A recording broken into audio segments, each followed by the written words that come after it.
Oi, Cíntia, deu tudo certo aí então, né? Oi, sim, deu tudo certo. Que bom, que bom. Vou acompanhar também, mas fico feliz que tenha funcionado aí. É. Não, eu tava bem preocupada aqui, tava.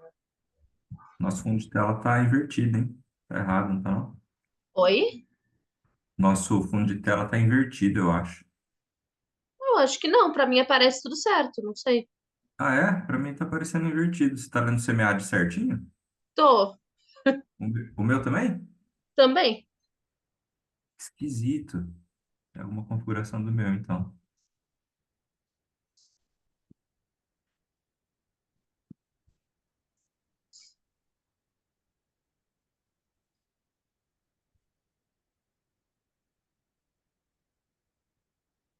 Tô explicado, é isso.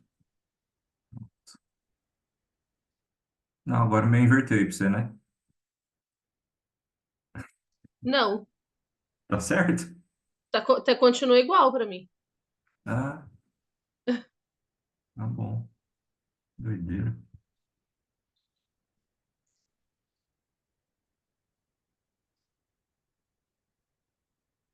E eu continuo ao contrário pra ti? Pra mim tá ao contrário, o meu e o seu. Ué. Mas deve ser um problema do meu aqui, então. Porque está certo aí. É, supostamente tava igual de manhã e ninguém falou nada, mas, né, vai que as pessoas estavam achando, nossa, é louca, mas não sei.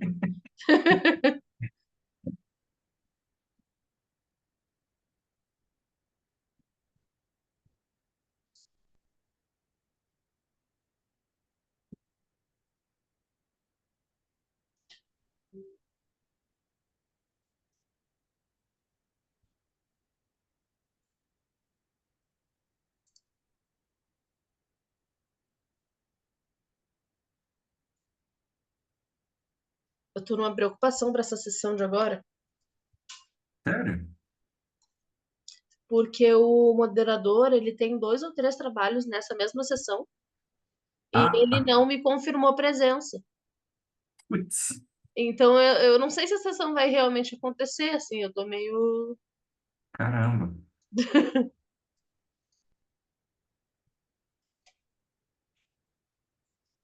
Enfim, espero que aconteça. Tomara, né?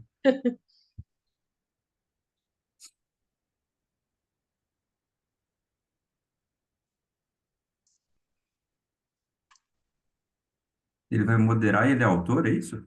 Isso. Ah, É, ele vai comentar os próprios trabalhos, eu acho, porque não sei como é que vai ser isso. pois. É. Talvez ele coloque algum dos coautores para apresentar, não sei. É, é.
Boa tarde.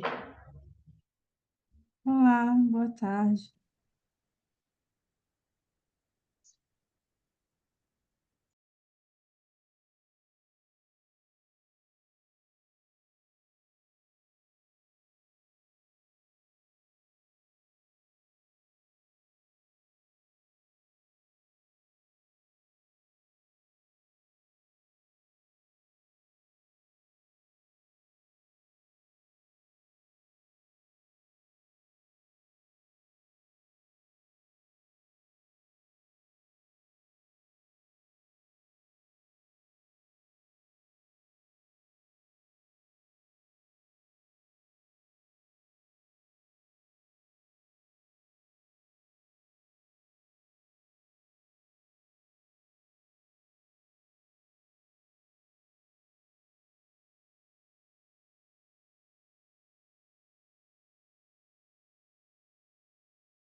Boa tarde, pessoal.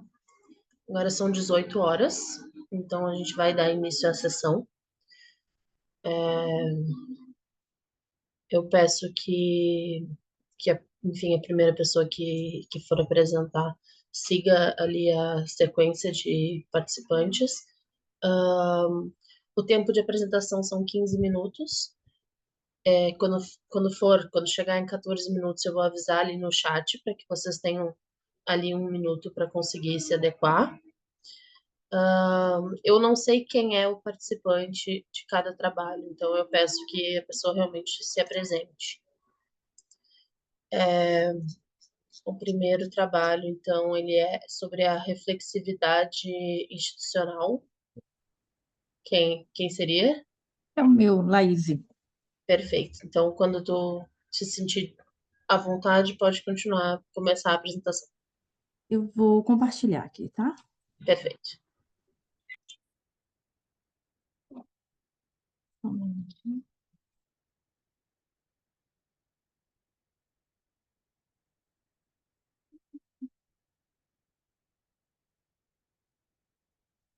Hum.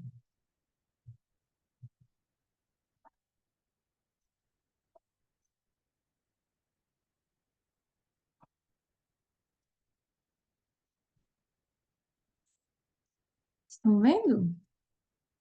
Consegue visualizar? Sim, conseguimos sim. Não está no modo apresentação, né? Não, tem que botar ali na tela cheia, ali embaixo só. É que vocês só me confirmam se agora está, que para mim tá. Para nós ainda não. Não? E vocês conseguem ver assim? Porque eu acabei de sair de uma sessão Sim, sim. e, e não tinha conseguido. Não, tudo Ah, bem. A gente consegue ver bem. então tá bom. Eu vou só testar aqui e ver se tá passando. Tá ok? Ok, perfeito. Então tá ótimo. Vou iniciar agora. Então, boa tarde a todos. Eu me chamo Laís Almeida de Oliveira, sou doutoranda do Programa de Pós-Graduação em Administração da Universidade Federal de Lavras. Meu orientador é o professor Moza José de Brito.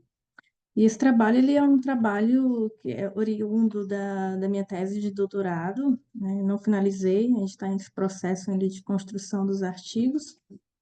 E ele tem como título a reflexidade institucional nas margens, uma proposta analítica para o trabalho institucional em contextos periféricos. Ele parte do campo que nós fizemos, né, em algumas regiões da Amazônia paraense, né, em algumas regiões do estado do Pará, um estado do qual é a minha origem, então eu escolhi fazer a minha pesquisa no meu estado de origem.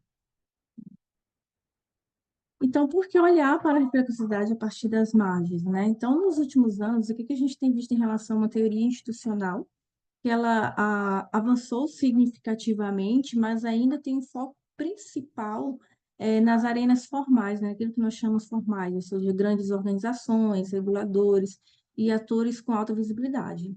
Isso traz o que também uma limitação à compreensão das dinâmicas institucionais, que ocorre principalmente em contextos como esse que nós estamos pesquisando, que são contextos periféricos ou contextos também informais e tidos como subalternizados, né? Então, nessas regiões, principalmente em territórios amazônicos, em que se situa a minha pesquisa, as instituições elas são vividas de forma mais afetiva, de forma mais comunitária e territorializada. Então, esse conjunto de práticas, ela não aparece de forma tão acentuada na literatura sobre a teoria institucional.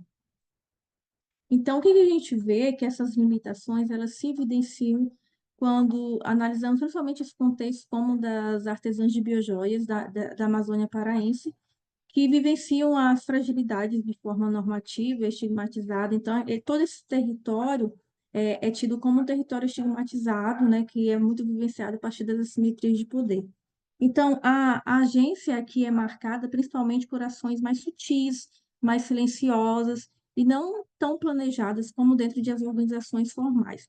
Então, por isso, a gente defende dentro desse trabalho que é necessário justamente ampliar o conceito de reflexividade institucional, né? Trazido lá desde a parte de estrutura, de Guindes, de ARC, né? Já ampliado pela VINC, né? Então, incorporar novas formas de agências que emergem tanto de experiências afetivas, identitárias, territoriais e também políticas, que é aquilo que nós propomos nesse trabalho. Então, ele tem por objetivo ampliar o conceito de reflexividade institucional a partir dessas práticas que foram vividas por essas artesãs de biojoias na Amazônia paraense, e a partir daí a gente mostrar que a agência institucional ela pode emergir também de dimensões mais afetivas, territoriais, identitárias e políticas, e não apenas cognitivas, que é aquilo que a gente tem vivenciado ou identificado na literatura. Tá? E a gente traz também para esse trabalho o conceito, a gente estuda a partir do conceito de trabalho institucional, que, segundo Lawrence Sudaby, somente estudos de 2016, 2013, que ele traz essa lacuna em que os estudos organizacionais eles são feitos ou então analisados a partir de contextos mais formais e menos informais. Então, ele fala que existe aí uma lacuna para se trabalhar a reflexividade institucional. Então, a gente viu que essa lente, ela deslocou o foco das estruturas para as práticas, né? Então, a gente sai das ideias de analisar as estruturas para ir para as práticas. No entanto, a gente viu que esse avanço na literatura, ele permanece com os atores, né? Que têm poder dentro das arenas formais. E o que ainda falta é justamente compreender formas de agência que surgem do cotidiano, como a gente analisou que surge do cotidiano, da informalidade, da sobrevivência e, por que não, da vulnerabilidade dessas mulheres, né? Então, aqui nós encontramos essas vulnerabilidades, principalmente nesses contextos periféricos, né, que é o contexto que nós analisamos. Tive um problema aqui. Saiu para vocês? Tá tudo certo para nós. Vamos usar de saída aqui. Deixa eu sair. Já. Tá. Então, continuando, né? A reflexividade institucional, a gente traz essa ampliação da reflexividade institucional para a reflexividade institucional das margens, aquilo que nós chamamos de margem. Então, ela desloca essa ideia que é trazida dos autores como Giddens, como Arck, né? E essa ampliação já é trazida nos trabalhos de Vinck, Koskela e Hattori. No entanto, ele deixa de lado ainda essa questão mais periférica, né? Então, aquilo que a gente entende que na Amazônia ela precisa de outra ontologia, né? Então, contextos voltados para a Amazônia, existe uma ontologia que é mais o ser reflexivo, que é diferente de um de um ser que é só cognitivo. Então, é mais voltado para a parte identitária, mais voltado para a parte afetiva mesmo, tá? Então, a gente parte do princípio de que a reflexidade deixa de lado nessa parte de pensar as estruturas, como vinha pensando as estruturas da teoria da estrutura de Giddens, né, a parte da reflexividade que traz a Arck, né, para a gente pensar uma reflexidade institucional nas margens, que é também um novo formato de agência de sentir, de recordar, de resistir e de existir, ou de como ocupar esses territórios, né? Então, a teoria institucional ainda não, ao nosso ver, ainda não sabe ler esses movimentos, né? E a gente traz essa proposição. Tá. E essa pesquisa, ela foi realizada, né, em 3 regiões, do estado do Pará. Então, eu trago aqui 3 regiões centrais, que é a região do Marajó, o arquipélago do Marajó, a região de Guajará, que é a região ali, que engloba a Belém, a capital, e outras regiões metropolitanas, a região de Carajás, que é uma região de forte apoio institucional, justamente pela presença da Companhia Vale do Rio Doce. Então, essa pesquisa ela foi construída a partir de dados de entrevistas, observação participante, grupo focal, tá? E por que a gente pensa nessas artesãs, né? Porque elas foram pessoas que vivenciam essa invisibilidade institucional. Elas é quem atua nesse campo sem regulação, sem políticas, né? É, e também sem reconhecimento, né? Uma das coisas que elas mais gostariam de ter, falado por elas, seria justamente isso, visibilidade. Então, elas revelam essas formas de reflexividade que a literatura, ela desconhece, né? Então, como proposição teórica, então, a gente traz a partir dos dados que foram produzidos, o conceito de reflexividade institucional nas margens, que ele descreve a capacidade dos sujeitos periféricos de reinterpretar, de transformar as instituições por meio dos afetos, de territórios, de práticas que muitas vezes são silenciosas. Então, é uma proposta que é original por deslocar a reflexividade daquele formato mais cognitivo para um formato mais afetivo, né? E que tem, né, que sai do ator principal, daquele ator central, para um ator mais periférico, que sai do institucional formal para a institucionalidade que é mais do cotidiano, do dia a dia. Tá? Então, a gente propõe que a gente conseguiu identificar a partir dos dados 4 modos de reflexividade para ser acrescentado para além daquilo que a gente foi viu na literatura. Identificamos esses 4 modos, que é o emocional, quando afetos como orgulho, dor e pertencimentos orientam as práticas, né, desses artesãos. Identitária, quando a ressignificação da própria condição de ser artesã dentro da Amazônia. A parte territorial, que é quando o território opera para um agente institucional. A política, que é quando emergem formas silenciosas de resistências e afirmação, né, do seu próprio eu dentro do campo analisado. E a partir daí a gente construiu esse framework, né, um framework analítico que a gente identificou e trazemos aí, por exemplo, em nível macro, a gente traz a própria teoria, né, ali o trabalho institucional de forma clássica, que é um trabalho de criação, de manutenção, de ruptura. Já no nível meso, a gente traz essas práticas afetivas das artesãs, de forma simbólicas, territoriais, e já no nível micro, a gente propõe essa expansão da reflexividade institucional, que a gente acredita que a partir daí houve de fato, ou há de fato, uma reconfiguração dos espaços ou desses campos periféricos a partir da reflexividade desses atores ou dessas artesãs, né? Então, a mudança institucional ela não vem apenas do que a gente chama do topo, né? Daquela parte mais estratégica, mas sim também das margens, dos espaços periféricos. E isso resulta na articulação da teoria, prática e contexto. E esse estudo, ele nos mostrou que as artesãs, elas realizam um trabalho institucional, que é um trabalho institucional silencioso, elas reconfiguram esses valores, significados sobre o que é a biojoia, né, que é a prática exercida por elas, e fortalece também identidades coletivas e produzem institucionalidades a partir, principalmente, do seu cotidiano. Então, a agência, ela vai emergir a partir do grupo, do coletivo, e não somente do que é individual, né, daquilo que é isolado. Então, a gente identifica que a partir desses resultados, essas práticas que são desenvolvidas nesses contextos, principalmente no contexto amazônico, elas podem nos revelar modos específicos de agências que muitas vezes não são contemplados dentro da teoria. Então, é a partir das experiências dessas artesãs de biojoias da Amazônia Paraense que a gente conseguiu identificar uma reflexidade que ela emerge de dimensões como aquelas que nós estamos propondo, que é emocional, identitária, territorial e política, que é justamente enraizada ou trazida de quê? Dentro das suas trajetórias de exclusão e de resistência, dentro de visibilidade, dentro do seu campo territorial.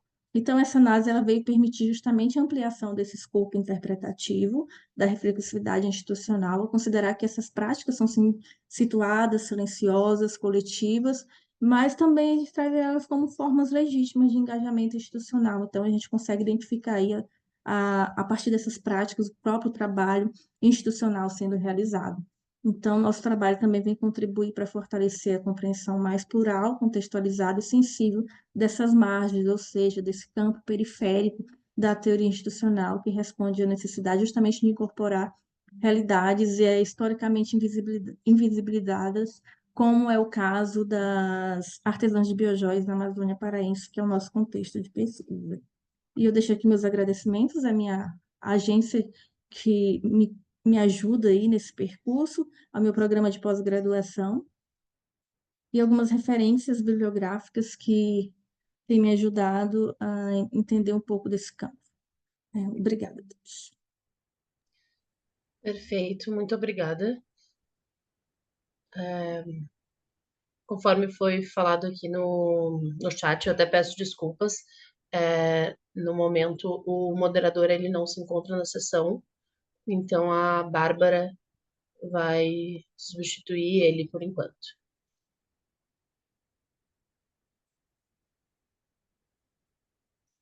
Oi, gente, boa noite. Boa Desculpe noite, aí Bárbara. o imprevisto. Então, a gente acabou de discutir o trabalho de Laís na sessão Sapiens, né? Então, ia ser Lucas agora e ele ia trazer as contribuições dele. Ele está num evento no México, lá na Cidade do México, e aí atrasou a programação lá, e aí ele não conseguiu entrar. Mas assim, eu não sei se eu preciso repetir o que eu falei. Eu acho que a gente podia passar para o próximo trabalho. Ou, na verdade, eu poderia abrir agora para quem está na sessão, que queira trazer contribuições para o trabalho de Laís, porque a gente sempre dá espaço para isso também. Eu na correria eu nem me falei. Gente, eu sou co-líder do tema, tá? Junto com o Lucas Casagrande e Maria Tereza, que é lá do México. E, enfim, a gente está com esse tema de organizações alternativas há alguns anos já. Esse é o terceiro ano que eu estou aqui no SEMEAD participando. É, enfim.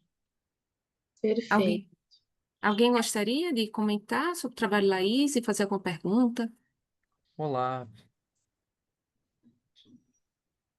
boa noite, boa tarde, né?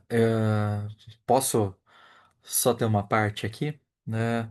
Ah, o trabalho da Laís me provocou, achei muito interessante, Laís, pelo seguinte, nós temos um professor aqui no nosso programa que ele pesquisa teoria institucional há um tempo. Eu tinha comentado com a Laira há pouco que teu trabalho me chamou a atenção porque você vai por um viés um pouco diferente daquele que a gente está acostumado a ver na teoria institucional. E é muito bacana. Então, mesmo você trabalhando, né, com a questão do institutional work, que é uma coisa que está crescendo bastante, é muito interessante. Eu achei muito legal o que você coloca e fiquei pensando aqui algumas coisas, né?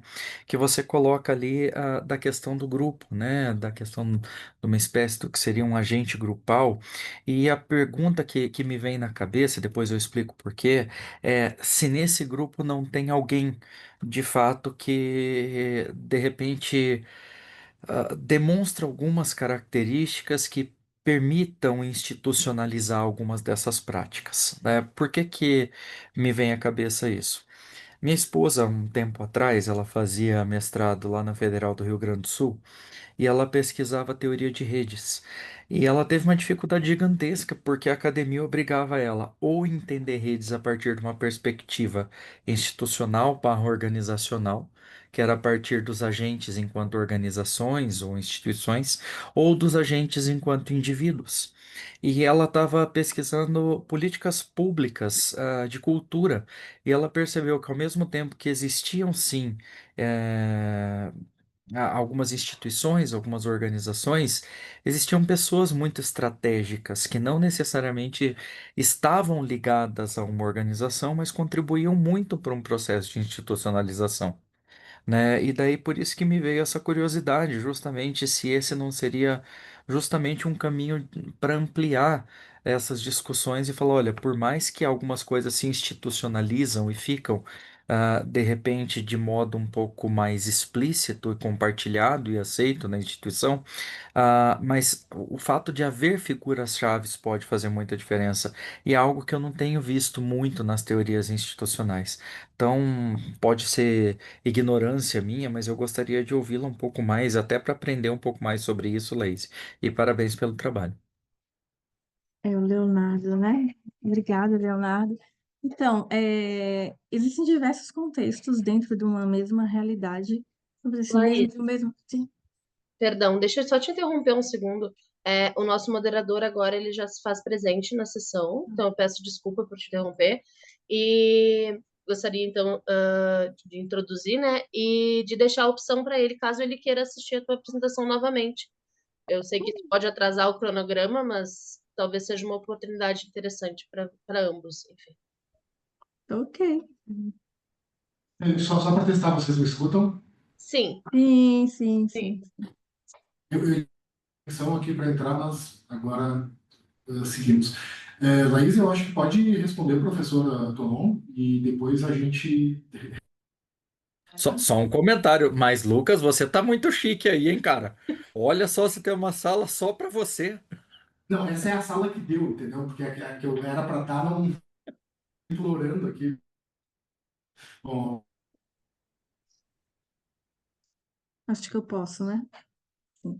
Claro, claro. Tá, só respondendo, dentro das realidades, como eu falei, a gente investigou 3 regiões específicas, né?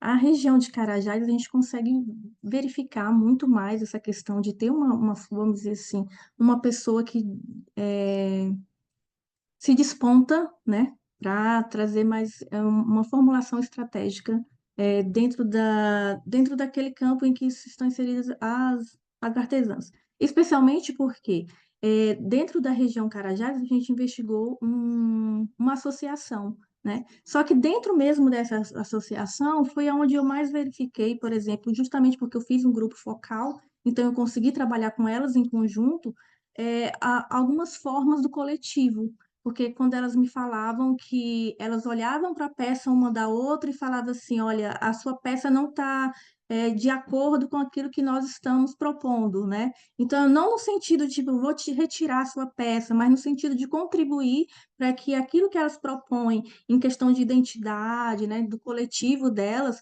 pudesse seguir uma marca própria. Tá? Então, elas falavam assim, eu reconheço a peça de cada uma das colegas aqui, entendeu? Do traço que elas fazem. Então, elas reconhecem cada um desses traços, né? Essa afinidade. E elas falavam, e são realidades diferentes. Algumas me relatavam, por exemplo, eu vim de Belém para Alpebas, da região, né? Eu vim de Belém para Paraupebas para participar do coletivo ou dessa associação, e aqui eu me encontrei porque eu saí do meu emprego e vim me dedicar a essa biojoia, né? Ela falava dessa forma assim, e outras falavam assim, não, eu encontrei aqui uma forma de sair da depressão, a gente acabou de sair da pandemia, né, e a gente se encontrou no nosso grupo com uma forma coletiva de sobreviver. Então, são coisas desse tipo que nos mostravam também que o coletivo ali era muito forte, né? Claro, cada uma tem sua individualidade, como eu falei, cada uma tem uma peça, uma identidade própria, e elas tinham, claro, uma líder, né? Inclusive a líder delas, a presidente da associação, é que me ajudava, né? No convívio, no falar. E eu encontrei esse formato, né? Quando eu fui para outras regiões, por exemplo, na região mais metropolitana de Belém, né? E ali eu encontrei artesãs que preferiam trabalhar sozinhas. Elas falavam que preferiam trabalhar sem estar num coletivo. Então, elas também demonstravam essa identidade, demonstrava essa forma eh, de se posicionar, né? De falar assim, olha, hoje eu quero vender, mas eu não encontrei formas de vender as minhas peças, né? Porque tem isso também, assim, porque hoje na feira eu tive que pagar tanto e eu não tinha dinheiro para pagar na minha banca, né? Então, coisas desse tipo, ela falou assim, por que que eu prefiro trabalhar sozinha, né? Porque eu não encontrei aqui uma força, né, vamos dizer assim, do coletivo. Mas, assim, como eu falei, assim, existem formas diferentes, né, em situações diferentes. O que eu encontrei também diferente no Marajó, em que elas preferiram trabalhar em grupo, não existia associação formalizada, não existia. O que existia eram pessoas vamos dizer assim, com o mesmo interesse de trabalhar com o mesmo objetivo. Elas trabalhavam junto e não tinha nada formalizado. E um dos grandes problemas que a gente encontrou no campo, né, é justamente isso, a questão da formalização. Por quê? Porque para muitas elas diziam que era caro. É caro no sentido do quê? Para ser formal, você precisa, nesse sentido, né, de formalização jurídica mesmo. Para ser formal, eu preciso pagar tanto todo mês, nem sempre eu consigo vender X todo mês, né?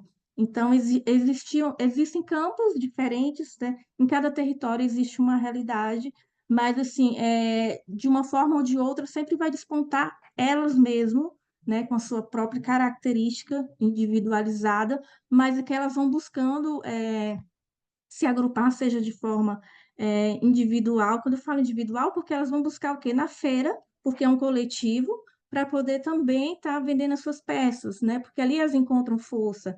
Elas querem trabalhar assim de forma individual, sem estar dentro de uma associação, mas elas encontram força dentro de um coletivo, né? Então elas sempre vão buscar essa coletividade para poder sair da invisibilidade, né? Sair desse contexto em que estão inseridas.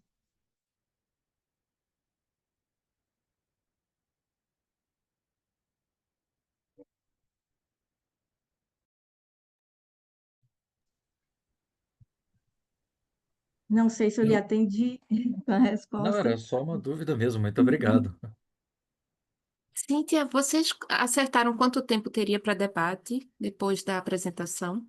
Não ficou acordado o tempo exato. Eu até fiz assessorei outra sessão de manhã, e aí eu acabei concordando com o moderador, né? Então, como a gente teve esse percalço aí, eu não ficou acertado o tempo. Eu não fiz a conta quanto tempo daria para caber no tempo total da sessão. Não sei se é 5 minutos, 10 minutos. Eu lembro que é curto, porque são 4 trabalhos.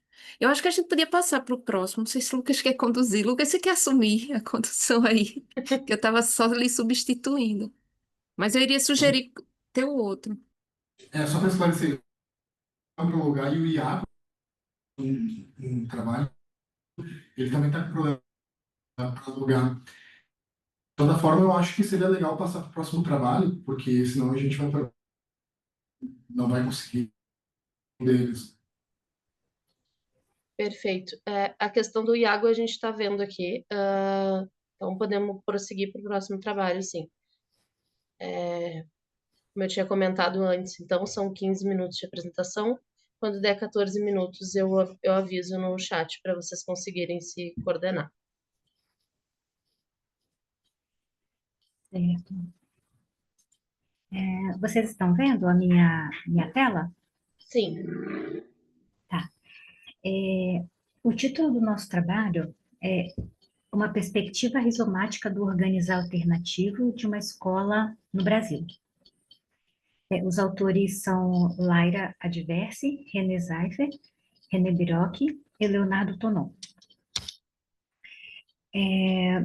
Na introdução, né, a problematização veio de um artigo, né, que trata da abordagem processual de organização alternativa, que eles fazem uma crítica ao pensamento dicotômico, né, alternativa versus convencionais, e eles fazem uma crítica a uma compreensão pré-definida e normativa, né, de organizações alternativas, como se tivesse um cenário e o extremo oposto, né, por exemplo, hierarquia, capitalismo e antropocentrismo, e do outro lado, né, a busca de ausência de governantes, de exploração e da degradação ambiental. Então, eles fazem essa crítica e nós identificamos uma oportunidade de pesquisa nessa abordagem processual e indicamos a abordagem rizomática, que complementa essa abordagem processual. Laira, licença, não está passando para a gente os slides, está aparecendo só o primeiro. exatamente. Ah, tá. Pior que eu não sei. Deixa eu ver. Deixa eu interromper e começar de novo. Peraí. Ver se dá certo agora.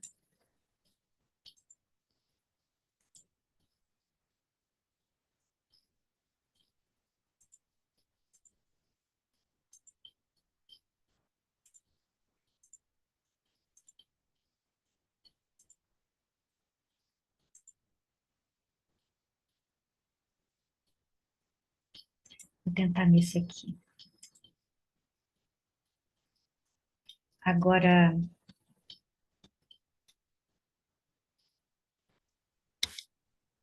não está passando nem para mim. Bom, eu vou ir falando, né, sem o slide mesmo, para não a gente conseguir avançar aqui. Vou fazer mais uma tentativa, e aí... Assim agora vai? Sim, assim tá indo. Tá saindo? Tá, vou deixar assim então. Bom,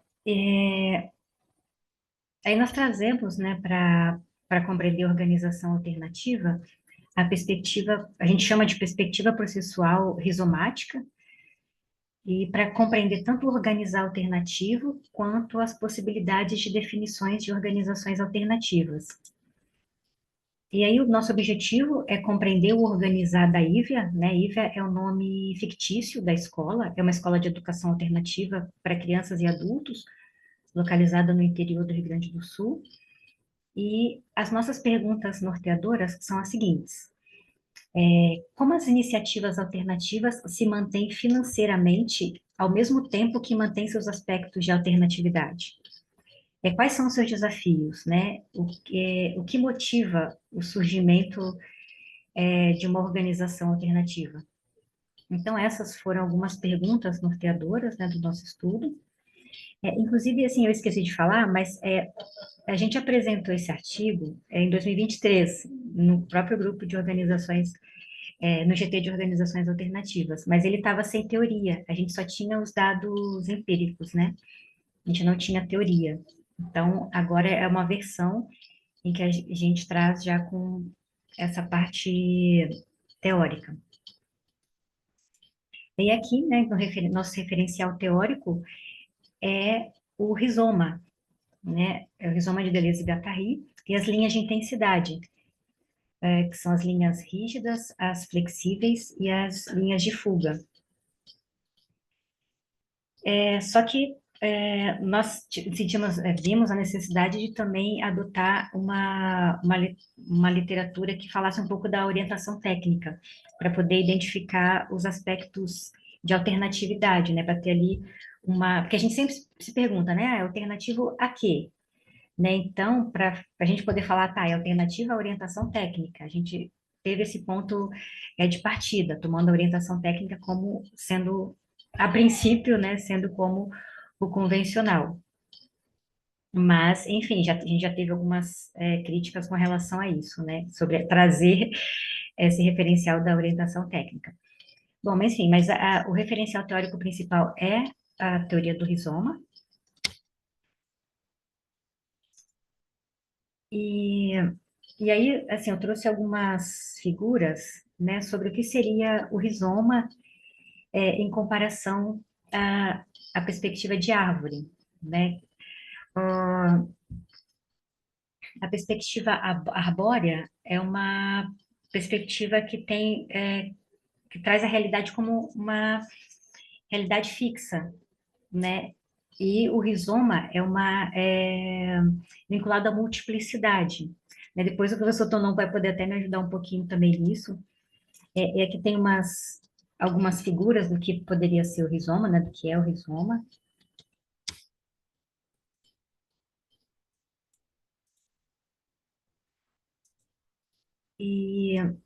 Bom, e avançando para a metodologia, o primeiro contato com a escola foi em 2018, depois teve outro contato em 2019, em 2022 teve uma imersão de 30 dias, e depois em 2025 teve uma atualização dos dados, para poder validar esses dados. E a partir disso, né, nós surgiram ali as categorias de análise, né, baseado em algumas informações obtidas no próprio Instagram da escola, nas nossas observações também, e da a própria dificuldade de conseguir uma teoria, né, para poder falar do caso, né, foi estudo de caso. E a partir disso, né, dessa nossa dificuldade de conseguir definir a escola que nós queríamos definir, né, encontrar definições para a escola, a gente não conseguiu, que aí veio a teoria do rizoma, e foi justamente quando a gente se deu conta que a escola ela não queria ser definida, né, ela adotava uma indefinição de forma intencional. Então, a partir disso, emergiram essas categorias de análise, né, que são 4. Uma que a gente chamou de aspectos de alternatividade e desafios, que dentro desses aspectos de alternatividade estão a visão de educação, o místico e a visão de socioeconomia. A segunda, que é a centralidade do líder. A terceira, que é a indefinição intencional, que é a principal categoria. E a última, que é a intenção de inspirar um modo de ser ou de viver. E falando assim rapidamente da escola, ela tem uma relação com a história de vida do fundador, enfim, a história dele é que ele, né, tinha um trabalho comum e entrou em crise existencial e foi viajar pelo mundo como mochileiro, morou um tempo no Butão, durante um ano no Butão, e depois ele ficou um tempo na América Latina e teve uma vivência ali junto com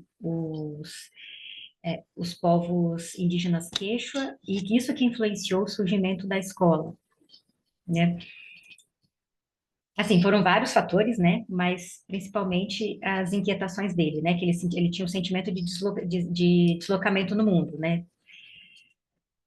E aí, indo para os resultados, agora, falando das categorias de análise, os aspectos de alternatividade, né? A primeira delas, que é a educação,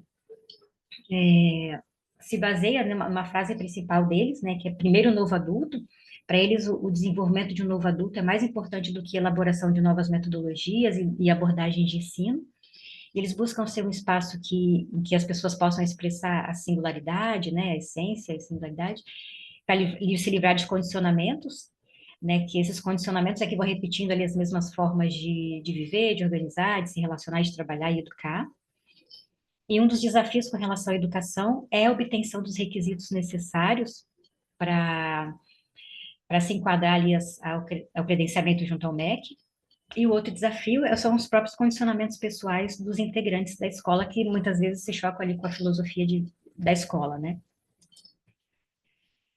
O místico apareceu muito, aí tem algumas falas de alguns integrantes que eu trouxe aqui. Uma delas, né, se refere aos processos intuitivos, né? Que eles falam muito que as decisões são muito pelo sentir. E aí vou ler assim algumas falas, né? Por exemplo, do Tales. Ele fala assim: todos os seres possuem um campo energético vibracional do qual as pessoas se aproximam ou se afastam de acordo com a compatibilidade energética ou ressonância. Então, assim, algumas evidências desse aspecto místico da escola, né? Sobre as relações interpessoais, aí tem a fala de alguns dos integrantes, né? De vários integrantes aí que eu juntei tudo para poder sintetizar.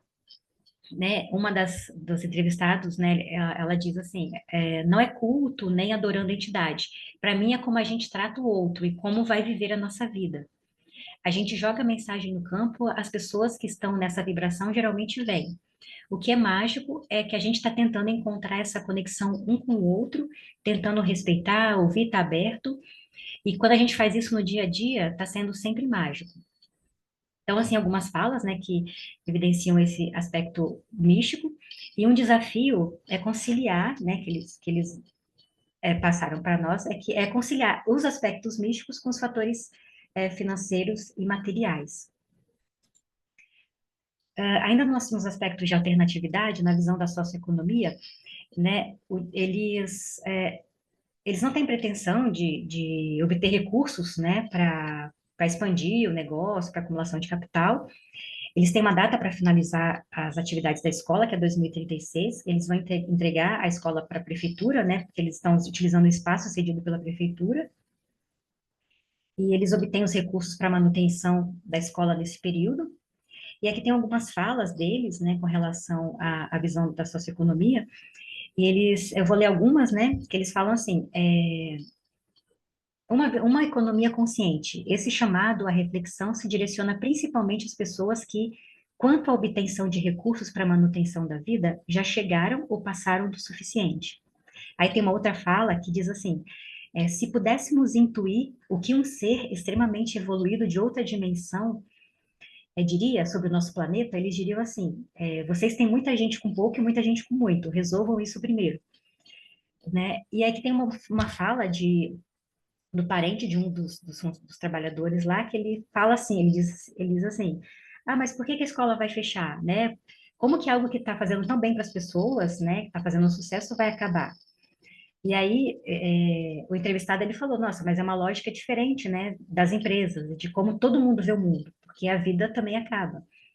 Então, assim, algumas falas, né, com relação a essa visão de socioeconomia.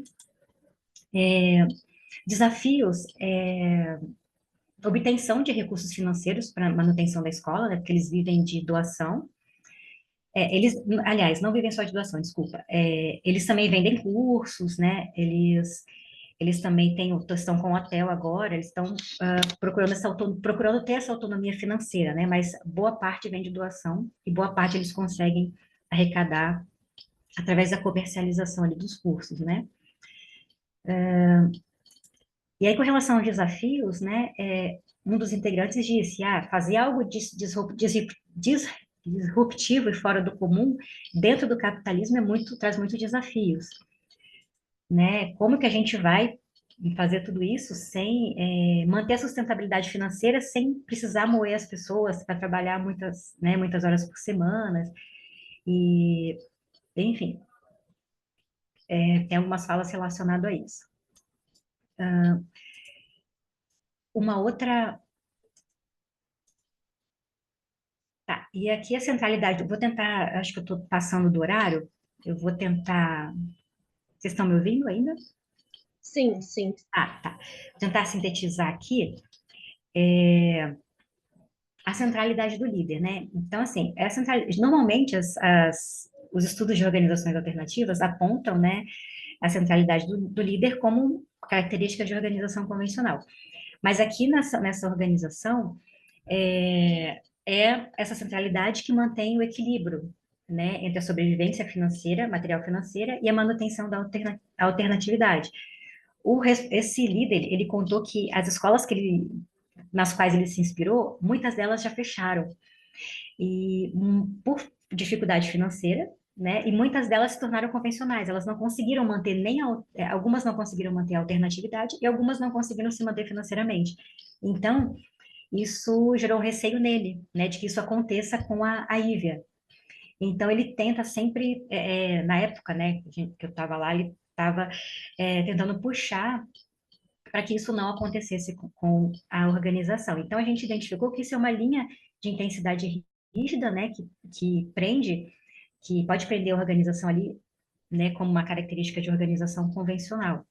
É uma linha rígida que atravessa o rizoma, né, vendo ali a escola como um rizoma. Porém, essa liderança, ela não é fixa também, né? Eles já experimentaram, já teve momentos em que o líder teve menos centralidade, eles tiveram alguns problemas, e até com relação à sustentabilidade financeira, né? Mas em 2025 eles estavam experimentando de novo, uma nova fase em que o líder estava se afastando um pouco e estavam, né, tendo essa nova experimentação ali, tirando essa centralidade do líder, né?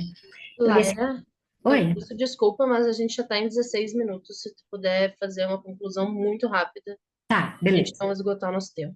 Certinho. Tá, então eu vou passar aqui para algumas reflexões. Tá. Então, só resumindo, a escola ela não tem intenção de ser definida, ela adota uma indefinição intencional, eles não querem ser categorizados em rótulos, não querem ser rotulados, então eles dizem que eles, né, preferem não ter uma definição. E aí, com relação às reflexões, uma delas é que nós acadêmicos queremos, né, encaixar ali as organizações em definições conceituais fixas, né, do tipo convencional versus alternativa, e a teoria do rizoma ajuda a olhar sem essa perspectiva, né, do ou é convencional ou é alternativa, mas traz essa partícula do e. Ela pode ser convencional em alguns aspectos, mas pode ser alternativa também. Então, essa partícula do e, né? Ela é convencional e alternativa. Então, essa foi uma das nossas reflexões.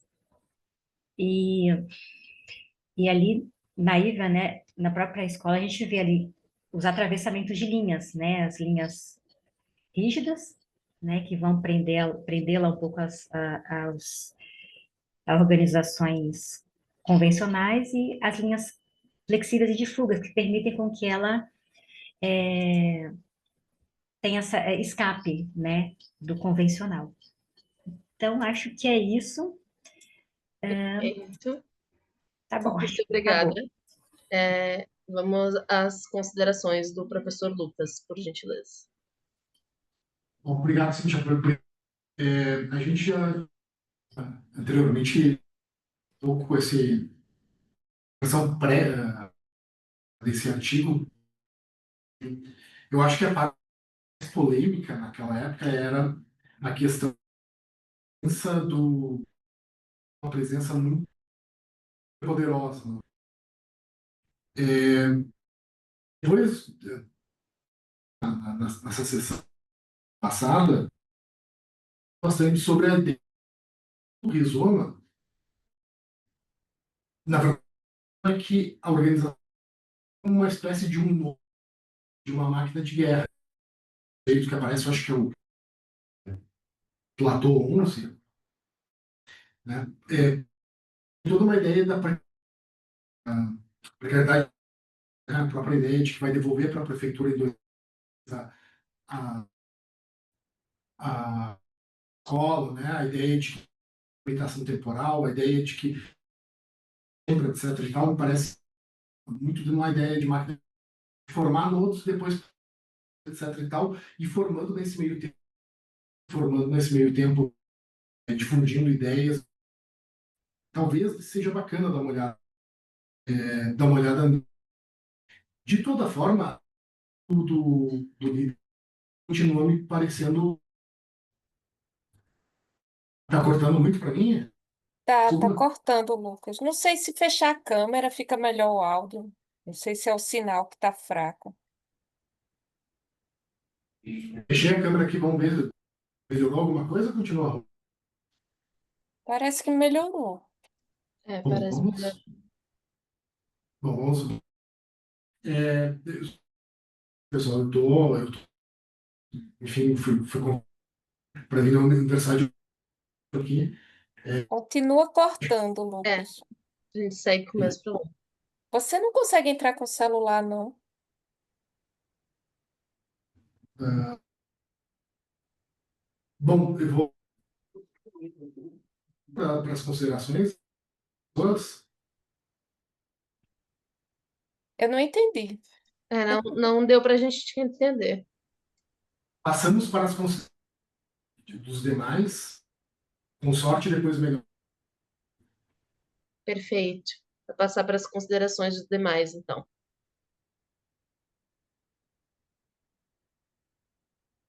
Alguém teria algum comentário, alguma consideração a respeito?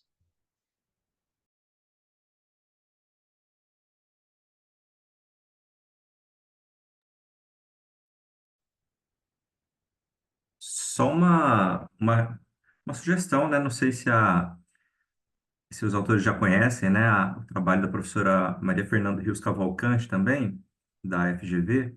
Ela tem escrito algumas coisas sobre utilizar a filosofia deleuziana, né? Para os trabalhos em estudos organizacionais. Então, nada específico, né? Mas como vocês estão usando perspectiva de Deleuze-Guattari, né? Que não é tão comum, né? Nos estudos organizacionais, assim, eu acho que ela tem alguns textos que permitem, de forma bastante didática, entender um pouco melhor essa aplicação na qual eu também estudo Guattari, né? Também tenho uma certa dificuldade dessa aplicação no campo, né? Ela tem algumas pistas, assim, que eu acho que podem, de repente, contribuir aí.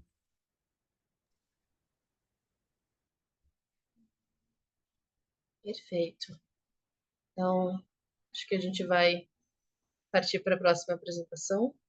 Mais uma vez eu peço desculpa pelos transtornos. A próxima, então, é The Care Among the Chaos. O autor se encontra?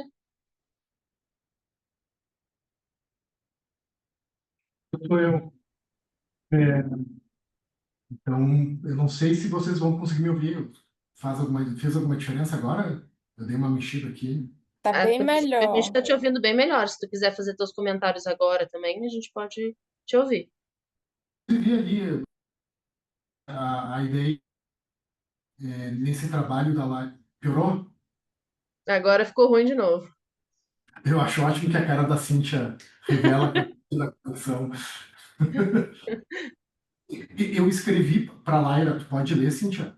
Mas não, eu acho que eu, como coautor, posso falar um pouco aqui, Lucas, rapidinho. Claro, claro. Eu acho que faz sentido, na real, entendimento do Deleuze, principalmente, do Guattari, da própria Rornik, eles trabalham no esquema da produção da subjetividade por meio do que eles chamam de máquina, né? Como sendo algo que não é estanque. E eu não tinha parado para pensar nessa questão da máquina de guerra, mas isso me leva a depois poder discutir com a Laira até a questão do próprio conceito de máquina mesmo, né? Do máquina organizacional, do máquina da educação, né, que se cria, que se observa ali, que certamente permite pensar bem esse entre, né? Como a Laira colocou, para a filosofia deleuziana, o mais importante não é entender ou isso ou aquilo, mas entender essa associação de es, né? E mais do que isso, é entender como esse entre vai se manifestar, o que ele vai proporcionar para ampliar as formas de pensamento, né? E realmente era uma das coisas que eu não tinha pensado, era trabalhar com a noção de máquinas, né? Que eles vão trabalhar até numa aproximação Foucaultiana com algumas coisas ali, e que é bem interessante e que tem sim essa possibilidade. Né, eu acho que é uma contribuição e tanto.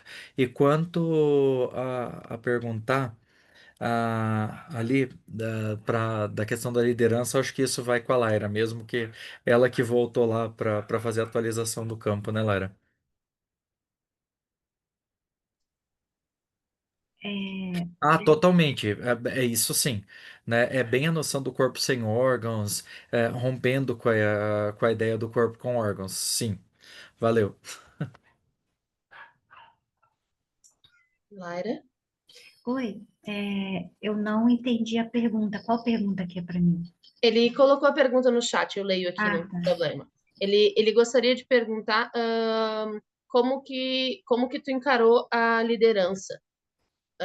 E acrescentou que uma questão relevante é entender que a máquina se contrapõe à ideia de corpo com órgãos do Durkheim, e uma visão antifuncionalista. Bom, as pessoas lá, elas são muito. Elas gostam bastante do líder, né? Tem até umas falas, né, que eu trouxe aqui no Deu Tempo, quer dizer, não lembro se eu, se eu cheguei a comentar. Eu até associei com a liderança carismática do Weber, né? Porque eles falam, algumas, tentar lembrar aqui uma fala. Teve uma fala que diz que ele diz assim, a Ívia nasceu das dores dele, né? As dores, do caso do líder, né? A Ívia nasceu das dores dele e as pessoas que estão lá se identificam com as dores desse líder. Então, as pessoas que se aproximam que estão lá, na verdade, elas se identificam com ele porque tem as mesmas dores. Então, é, tem essa afinidade, né, entre eles, e eles têm um respeito muito grande, eles honram bastante, sabe, esse líder. Não sei, talvez porque esse líder fez algo que eles gostariam de fazer, né, ele fez na frente e abriu o caminho para eles, né, então, foi essa a impressão que eu tive, né, quando eu perguntava, né, eu fiz algumas perguntas tentando entender essa relação deles com esse líder, e sempre vinha, assim, essas respostas mostrando uma certa identificação com esse líder, né? Perfeito, E perfeito. Não sei, Leonardo, se tu se sente confortável para apresentar o alguma trabalho. discordância, sabe? Mas eu não vinha assim. Eu Perfeito. não sei se você se melhorou agora. Vamos testar de novo. Tá, Eu vou tentar apresentar então o artigo do Carroll in the Carols, The Liminal as a Fifth Shelter. E se ok. ficar ruim, vocês por favor me avisem. Eu tenho certeza que a Cíntia vai fazer alguma cara que eu vou identificar rapidamente. Não, mas eu aviso no chat, eu aviso. Beleza, obrigado. Bom, esse trabalho que ele está indo, né? Ele é e ele com o próprio processo de no abrigo da URGS, né, no Rio Grande do Sul, do Campus Olímpico, que aconteceu. Eita, sai cortando.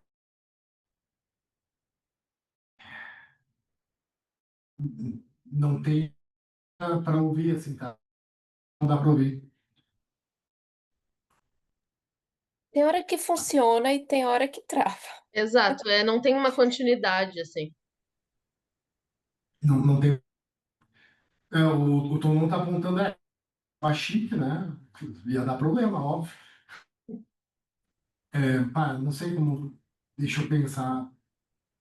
Eu posso tentar continuar falando e vocês me avisam se dá para. Será que se todos nós Sim. fecharmos as câmeras, fica mais leve a conexão?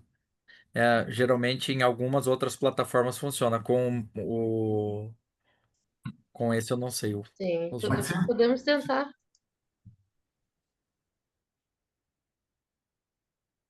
Bom, então tá. Agora estou eu apresentando uma tela preta aqui, mas vamos lá. Então me avisem, melhorou? Melhorou, por hora sim. Tá, então vamos tentar, tá? Então, o artigo ele trabalha com o abrigo no campus olímpico da Federal do Rio Grande do Sul durante aquela enchente horrível que aconteceu ano passado, lá em maio, junho do ano passado, onde uma a gente trabalha o abrigo da URCA a abrigar um pico, né? Eita, voltou a não vai. Voltou a cortar. Tu acha que não dá para seguir? Definitivamente são momentos. A gente consegue ouvir algumas frases e daqui a pouco tem grandes espaços de cortando ou silêncio. Então, tá bem intermitente, na verdade. Coisa. Falar mais um pouco, pelo menos, para pelo menos, Ok, com sorte, os pedaços que vai rolar, né? sim. Sobre o abrigo, esse abrigo ele foi composto voluntariado basicamente pelos da universidade, alunos de graduação. Eu cheguei meio, é, coordenado pelos alunos, né? Então, é, aqui é da universidade olímpico durante o período que aconteceu esse abrigo, né? Resolveu, então, pesquisar ali e começar a entrevistar quem estava coordenando, né? Os alunos que estavam coordenando. E a gente entrevistou 10 alunos, né? E cada um deles fez uma entrevista, foi uma entrevista muito bacana, eu nunca lidei com isso na minha vida, de chegar e falar assim, olha, a gente está pesquisando tal coisa, e a pessoa começa a falar sem parar, tu não precisa nem perguntar nada, porque a pessoa quer falar, a pessoa quer contar a história, né?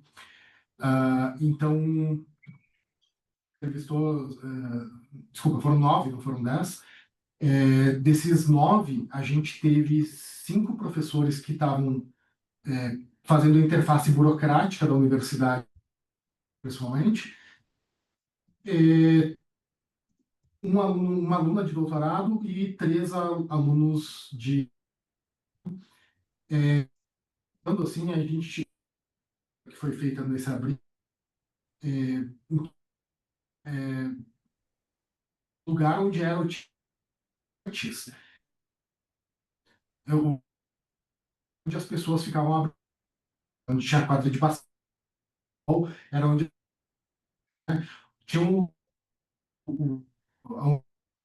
que eram doadas, né, que eram as salas de então viraram linhas, né, loja no lá e pegavam as roupas da se tornou o posto do abrigo, né? A farmácia se tornou o anexo desse bar, né? A veterinária se tornou um prédio que era um prédio burocrático, ele se tornou. Então tinha uma estrutura muito. A universidade inteira veio ao chamado, né? Então, até por isso o nome do artigo, que é o cuidado dentre o caos, né? Então, não houve, assim, houve muita fartura muito complexa, né? Bom, a gente então, trabalhou com uma teoria, basicamente que usa 2 conceitos, a ideia de organização e a ideia de organização, né?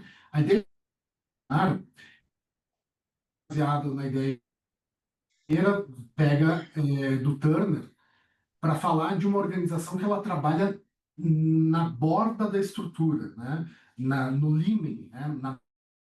Então, a trabalha organizacional da universidade por meio da sua nessa meio marginal, né? O outro, uma comunidade muito ativa, precisa ter vínculos sociais, né, para isso acontecer. Aconteceu. E o outro foi o imediatismo. O conceito anarquista, ele tem um imediatismo imediato no sentido, né, de logo, né, no sentido de não, né, então, que são organizações que elas têm organização, as pessoas tentam organizacional para fazer o que elas entendem que tem. Então, elas tendem mediatível são para que se objetivos delas, que no caso o objetivo de fato foi cuidado, né? Porque esse é o conceito que veio dos entrevistados. Então a gurizada falava constantemente pelo cuidado. Nós estamos aqui porque a gente acha que essas pessoas merecem cuidado. Né? E essa palavra, como ela veio reiteradamente, a gente entendeu que era de fato preocupação. Né? Então, bom, a gente fez as... E aí, inicialmente, em 3 categorias iniciais, a partir das entrevistas. A primeira é esse processo de ressignificação da universidade. Né? E aqui cabe um ponto interessante. Os alunos que fizeram o abrigo, que organizaram o abrigo ali, eram abrigos que já tinham ocupado a universidade no passado lá contra a PEC do Temer, em 2017. 2017, acho que foi? Isso. Então, esse pessoal falava, eles mesmos assim, olha, a gente já conhece a universidade, a gente entende como é que funciona aqui, então a gente já chegou ocupando aqui, a gente já chegou aqui que as coisas funcionam, e claro, um sentimento de pertencimento, né? As pessoas entendendo que estavam num sentimento de isso aqui é nosso, a universidade é nossa, né? Os alunos, as alunas. Né? E aí, com isso, esses alunos e alunas puderam ressignificar a universidade para entender o que eu acho que saiu muito, como fui voluntário nesse abrigo, eu notava isso, era uma comunidade de pessoas que estavam se preocupando genuinamente. A primeira categoria que a gente chegou é o dos próprios pais. Então, a ideia de que o nosso processo, desse fonte de qualquer processo ali, era o cuidado. Então, as pessoas estavam se perguntando como é que a gente está, o que a gente deve fazer, que o cuidado na frente das outras. Inúmeros conflitos. Nem chegou a falar nisso, mas leitura, porque é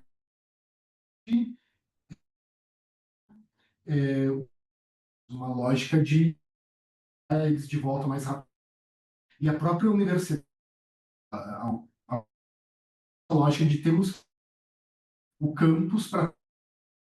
Né?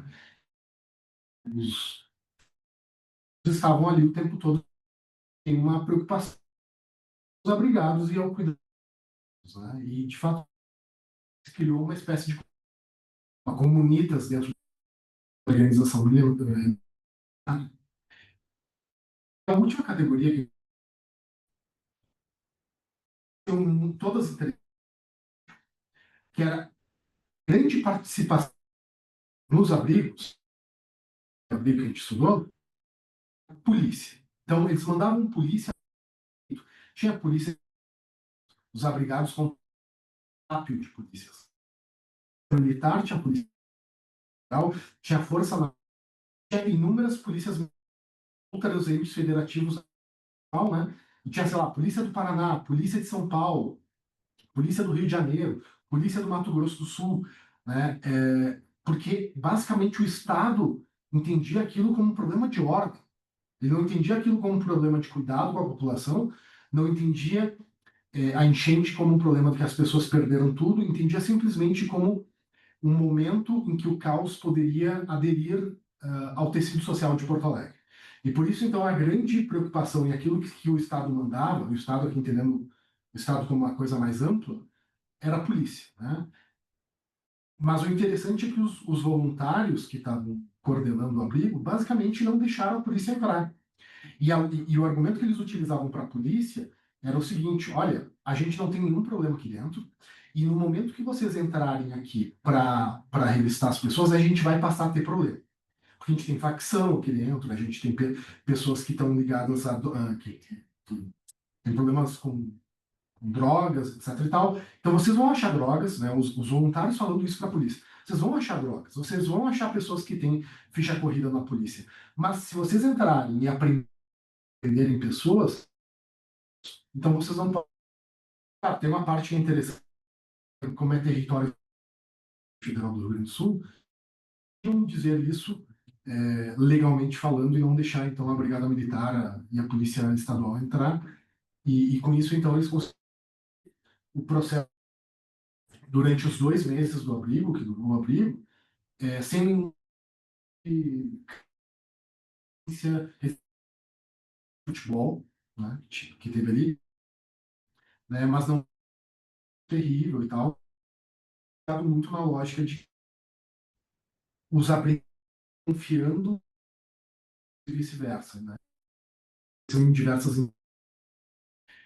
Bom, eu espero que vocês tenham ouvido ouvir algum disso e passa a comentar.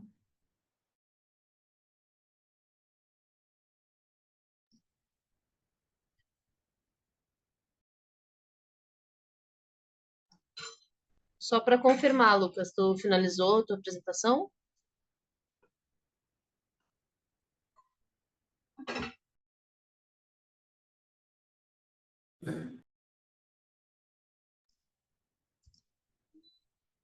Certo.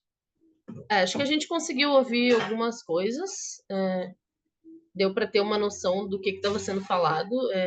Eu, pessoalmente, como sou uma pessoa do Rio Grande do Sul e li também o artigo, então eu consegui ter uma compreensão melhor. Acredito que, no geral, as pessoas tenham lido também. Eu deixo aberto para considerações, comentários.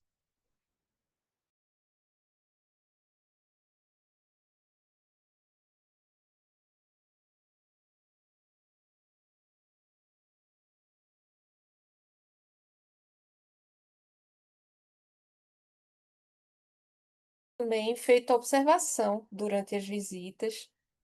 Enfim, eu acho que seria interessante também juntar o que foi observado com o que foi falado nas entrevistas.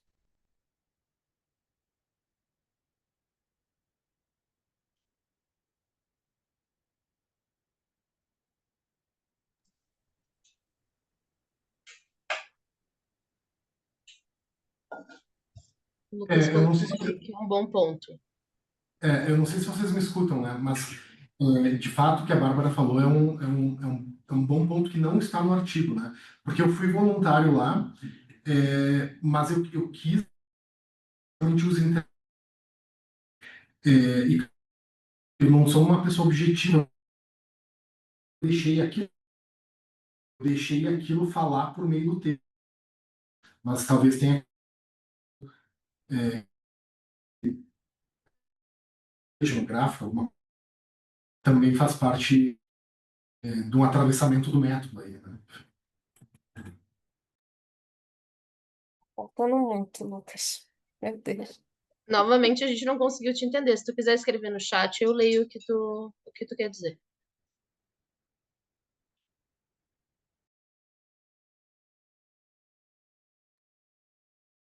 Eu tô preocupada com o horário, Cíntia, porque é até 7h30, né? Sim, a gente tem, a princípio, mais uma apresentação, que eu não sei, na verdade, se a pessoa tá aqui, porque o menino Iago não conseguiu entrar, né? Então, tem esse ponto aí também. Algum dos coautores do trabalho a respeito da privatização da redenção se encontra? Eu acho que Lucas é coautor, não é, Lucas? Vamos lá, não entender novamente.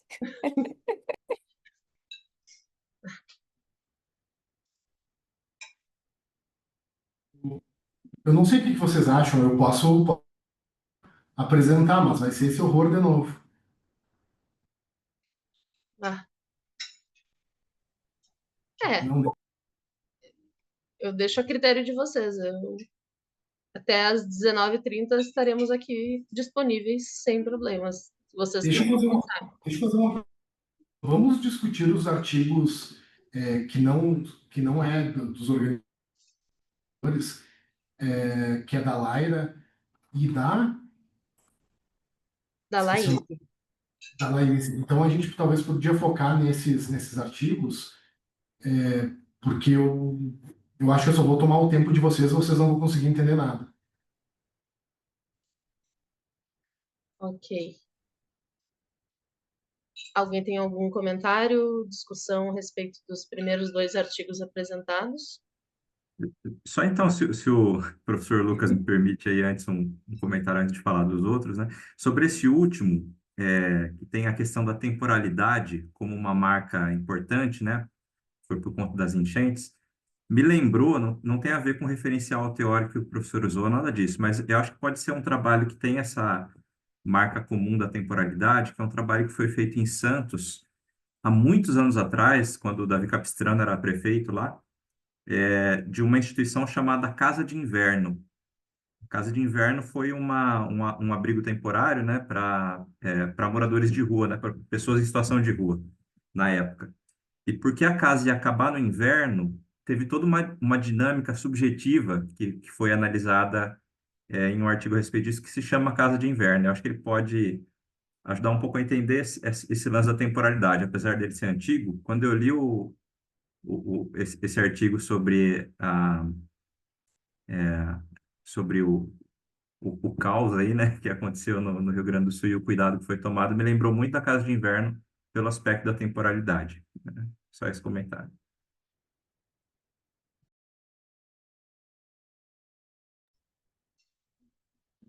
Obrigado, Rafael. Eu vou dar uma olhada nesse texto sim, porque a gente está construindo ainda. Bem bacana, obrigado.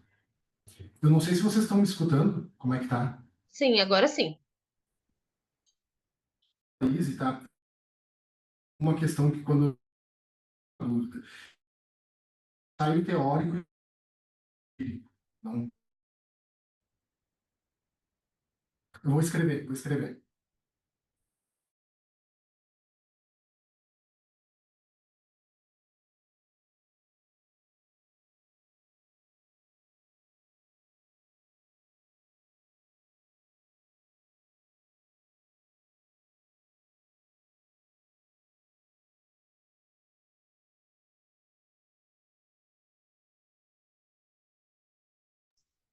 Perfeito. Então, ele escreveu aqui, eu quero comentar da Laís. Eu queria entender por que o texto se apresenta como ensaio teórico. O foco é ter um argumento teórico, o foco ou o objetivo?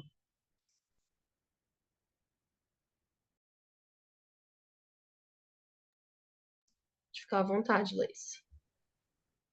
Então, isso aí foi um erro mesmo da escrita, né? Porque esse trabalho, ele traz uma proposição teórica, mas ele não se enquadra no ensaio teórico, até porque ele traz dados, de campo, né? Então, foi um erro de escrita, de entendimento mesmo na hora até mesmo da submissão do artigo. Então, mas foi mais nesse sentido, não tem enfoque teórico nem em relação ao ensaio, né? A gente não faz o ensaio, né? Tanto que a gente traz esses dados bem mais em função do campo, né? A intenção era, por mais que a gente tentasse fugir um pouco daquela questão, vamos propor algo, né? Tem sempre um medo de, dentro da academia, estar propondo algo e dizer que é original ou é inédito, algo do tipo, tá? Mas a intenção era trazer essa proposição teórica, tá? Mas não é um ensaio teórico. Então, foi um erro mesmo, dos autores.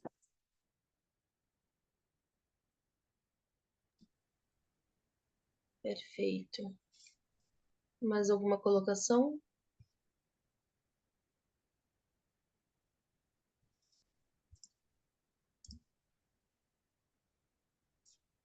Bom, pessoal, eu vou deixar aqui no chat um link para avaliarem a sessão. Eu agradeço muito que todos façam. A gente ainda está no espaço de tempo, caso alguém queira fazer mais algum comentário. Mais uma vez, eu peço desculpa por todos os transtornos da sessão.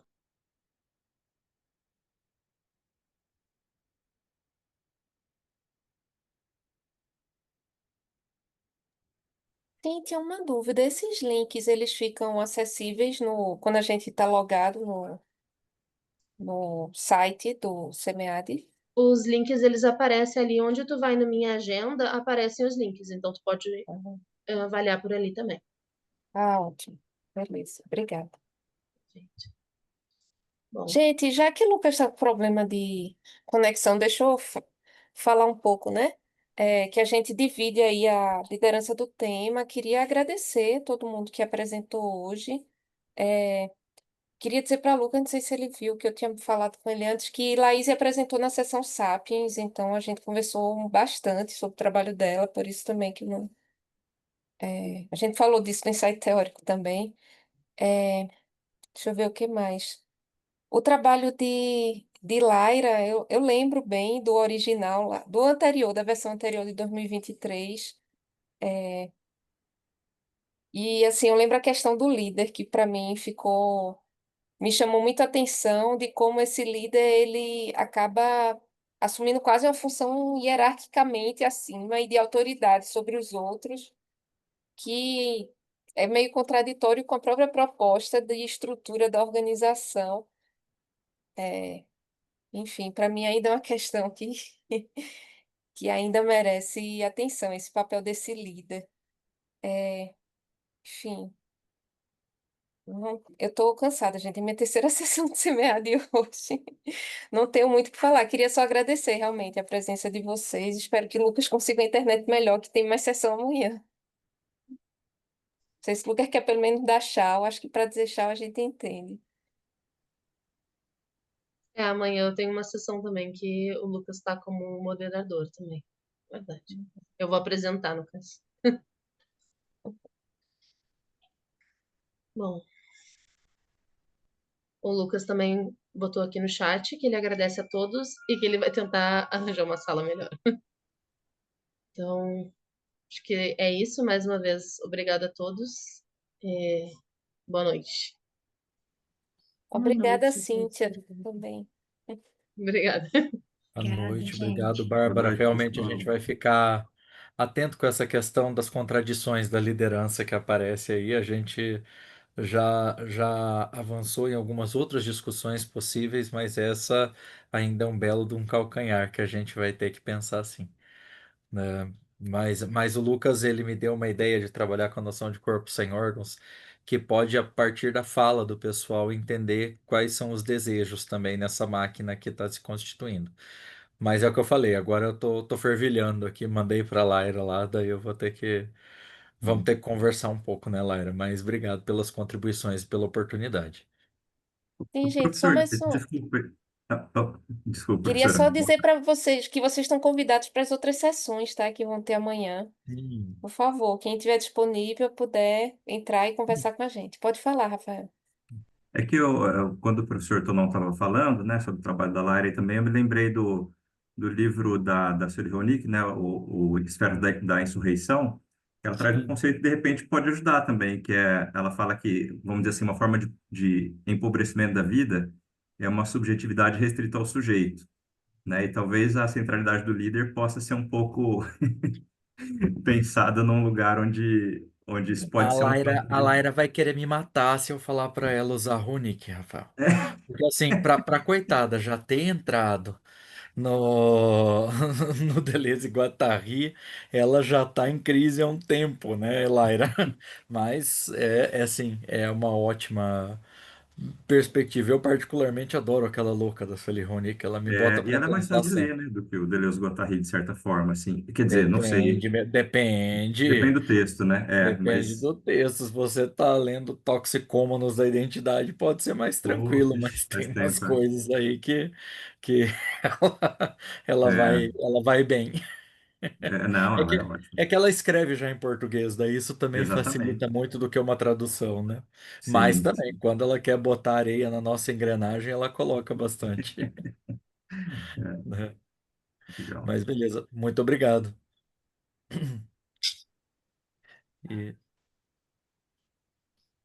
é isso então, pessoal. Eu vou. Valeu, Mais gente. alguma? Obrigada.